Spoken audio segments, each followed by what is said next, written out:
How's it going? So it's Saturday night, and normally now I'd be out gigging with the band, doing a show somewhere, and here I am sat at home. I don't know what to do. What's gone on? It's just... So I sat here, been editing most of the day, and I thought, let's just set something up. What kind of cinematic, filmic type shot I can come up with from my own house. And maybe do a little walkthrough about how I did it, what I used, how I set it up. It doesn't have to be anything special, it doesn't have to be anything amazing. The key to being creative is you should be able to do something wherever you are with whatever you have to hand. So it's 8 o'clock, I don't know why I'm looking at a watch that doesn't exist on my wrist. Let's do it. So I think we can do something here. Just something in that doorway. Something cool, like the beginning of a film. Okay, so I think we're gonna go for like a bit of a horror film type vibe. Yeah, might be cool. Okay, so I've set up the Godox SL60. Yeah, 60 watt. Such a soft light. We're gonna put this outside the door here, off to the side, really high up, looking down, and we're gonna try and simulate some moonlight coming through this doorway. I've just dug out this lamp here, just a normal average household lamp, and then we got this light here which is just going to be off in the corner. It creates some cool light on the wall and the floor. Settings wise, we are shooting in Cinema 4K All-I 400 megabits per second at 24 frames. We're going to shoot Vlog-L 1600 ISO. I've done lots of tests on the GH5S with its dual native ISO. The native ISO in Vlog is 800 and 5000, but I just find that 1600 ends up being quite clean. Don't listen to all the people that say, no, don't shoot Vlog in low light. I've never believed that myself. We're going to keep to 180 degree shutter, f2.8, and the lens we're going to shoot on is the 12-35 f2.8 Mark II. So to help us get that cinematic look, we're going to stick on a diffusion filter. Here I'm using the Tiffen Black Pro Mist 1/4. So it's not looking too bad, it's looking okay for in my kitchen with one LED light, a softbox, and a couple of lamps that I've got lying around. It could just do with a little bit extra, so I'm just going to use a little bit of this, which is Atmosphere in a can.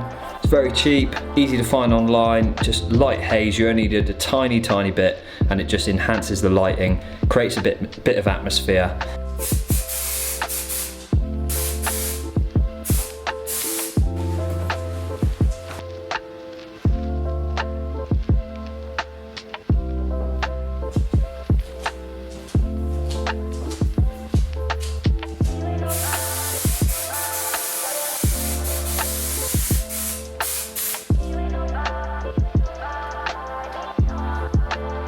I thought I'd just very quickly show you guys how I'm going to grade this. I know some of you have been waiting a while for a colour grading video from me. I promise that is coming. I will go much more in depth into my colour grading process.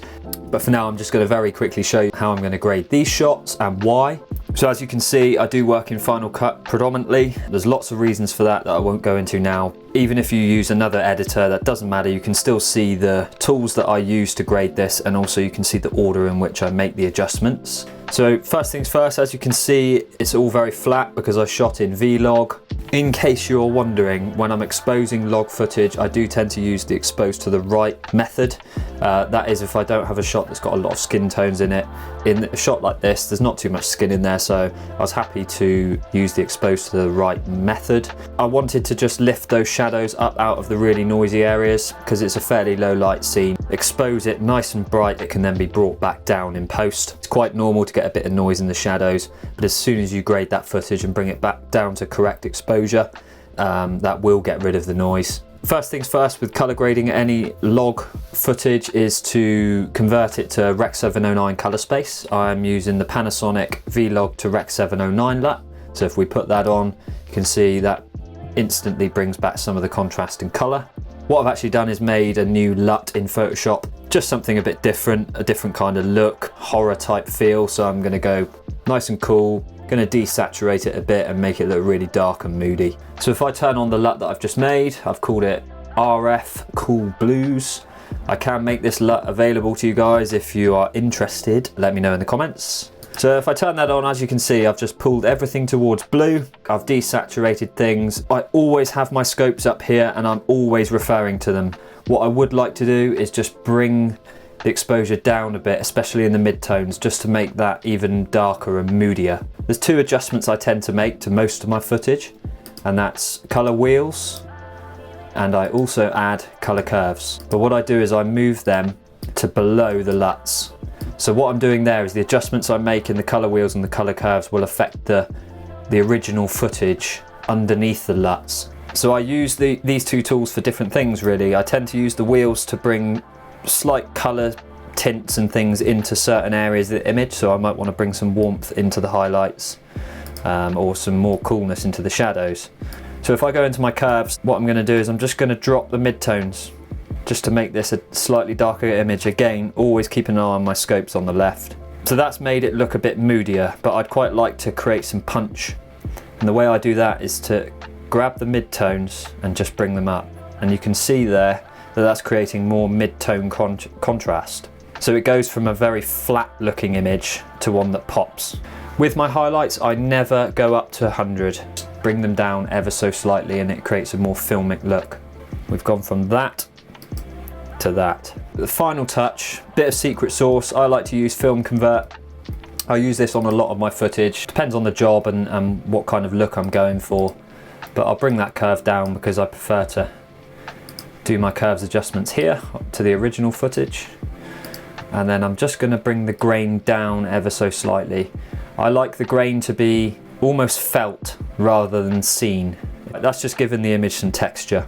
The final thing I might do is I'd just like to bring a little bit of warmth back. As you can see, it's gone a little bit yellowy here. So I'm just going to add a tiny bit of red to the highlights. So that's just warmed those lights back up and made them look more tungsten again. So that's balanced the shot out nicely. I'm actually really pleased with these shots. I quite like the idea. I might perhaps expand on them at some point, make a little horror short or something, maybe. I don't know. Let me know if you'd like to see that. So there we go. That looked quite cool. I enjoyed doing that. It was good use of my time on a Saturday night, and it's now gone midnight somehow. How did that even happen? But it just goes to show for me, you don't have to have amazing surroundings or all of the kit in the world. You can still make images that look cool. That could have been the intro to a little short film, some little horror film or something like that. It would have worked really well. For me, it's all about practice, trying these things out. You never know when you're gonna learn something that you might take into your next job or your next video project.